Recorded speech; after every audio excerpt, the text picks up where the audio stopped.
Hello સુજ્ઞ ભક્તજનો, કેમ છો બધા? મજામાં?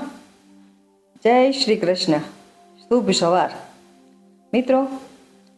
રામ ધૂન હરિ ઓમ એ ધૂન અંતર્ગત આપણે રામ વિશે વિસ્તૃત જાણ્યું, કૃષ્ણ વિશે જાણ્યું. આજે આપણે હરિ વિશે થોડીક વાત કરીશું. આપણે જાણીએ છીએ કે હરિ એ વિષ્ણુ ભગવાનનું એક નામ છે. હરિનો અર્થ થાય છે હરણ કરે છે. તો આ હરિ નામ સ્મરણ આપણો શોક, દુઃખ, તાપ, સંતાપ, કષ્ટ બધું હરે છે. કહેવાય છે ને, હરિ હરતી પાપાની. હરિ આપણા દરેક પાપોને પણ હરે છે. તો આવા હરિને એની વાત કરતા પહેલા આપણે ગણપતિનું સ્મરણ કરીએ. एकदन्ताय विद्महे वक्रतुण्डाय धीमहि तन्नो दन्ते प्रचोदयात्. श्री गणेशाय नमः, श्री सरस्वत्यै नमः, श्री हरये नमः. તો દર્શકો, હરિનું સ્મરણ કરીએ. આપણે જાણીએ છીએ કે હરિની વાત આપણે આગળ કરી કે એ આપણી વાનપ્રસ્થા અવસ્થાની વાત થાય છે.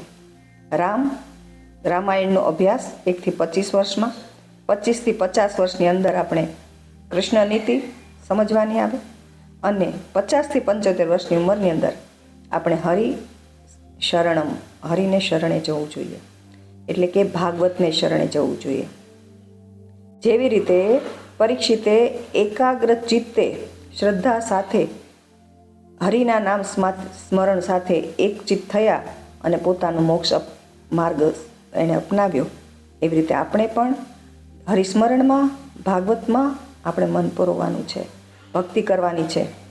અને આમ તો ભગવાન હરિ જ એવી ને એવી કોઈ ઘટનાઓ આ ઉંમરમાં સર્જાવતા હોય છે કે જેને હિસાબે આપણે આપણા કહેવાય ને કે આપણી આસક્તિ દૂર થઈ જાય, એમ આપણે એ બધામાંથી ઓટોમેટિક દૂર થઈ જાય. પણ જો એવું ન થાય તો આપણે આપણી મેળે પણ આપણી બધી ઘરની જવાબદારીઓ આપણે બધું માથે લઈને નહીં ફરવું જોઈએ, પરંતુ દીકરાઓને બધું સોંપી અને આપણે થોડું અલિપ્ત થઈ અને ભગવત સ્મરણમાં, નામ સ્મરણમાં રત થવું જોઈએ, જેથી આપણે આપણો પરલોક સુધારી શકીએ.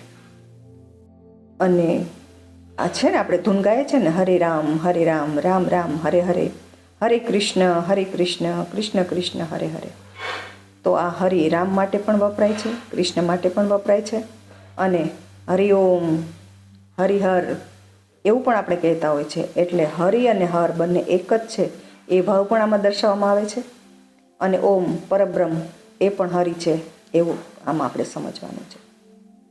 તો હરિનું નામ સ્મરણ એ સંસારની દરેક બાબતોમાંથી આસક્તિને દૂર કરીને કુર્મ અંગાનેવું, કુર્મની જેમ દરેક જગ્યાએથી આપણી ઇન્દ્રિયોને સંકોચી અંદર લઈ લેવાની, અને માત્ર ને માત્ર એક જ લક્ષ્ય, ધ્યેય, ઈશ્વર સ્મરણ, નામ સ્મરણ, ભાગવત પારાયણ એ કરવાનું છે, હરિનામ સ્મરણ કરવાનું છે.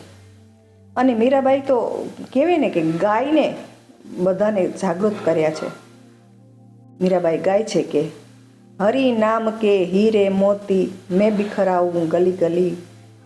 નામ હરિ કા, બસ એક સાચું નામ જ હરિનું છે.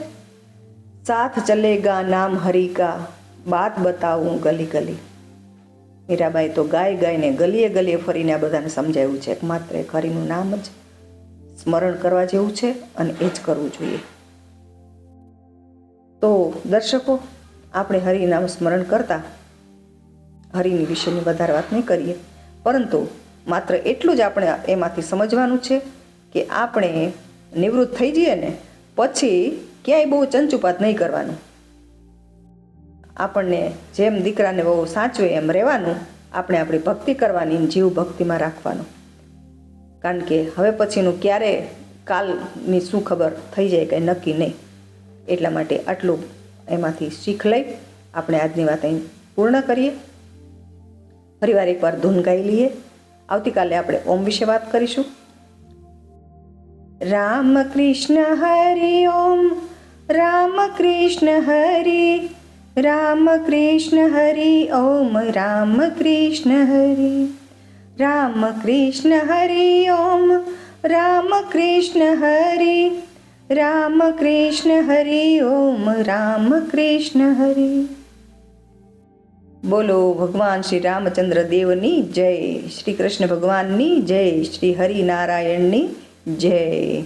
તો મિત્રો, સર્વેને ભવન્તુ સુખિનઃ, સર્વે સંતુ નિરામયા, સર્વે ભદ્રાણિ પશ્યન્તુ મા કશ્ચિદ દુઃખભાગ ભવત. હે પરમ કૃપાળુ પરમાત્મા, સર્વનું કલ્યાણ કરજો, સર્વનું શુભ થજો અને સૌ પોતાની જિંદગી તંદુરસ્ત ભર્યું નિરામય આરોગ્ય સાથે સરસ મજાનું ભક્તિ સ્મરણ કરતાં કરતાં વિતાવે તેવી પ્રાર્થના સાથે આજનો ઉપક્રમ અહીં પૂર્ણ કરીએ. ચાલો સૌને જય શ્રી કૃષ્ણ.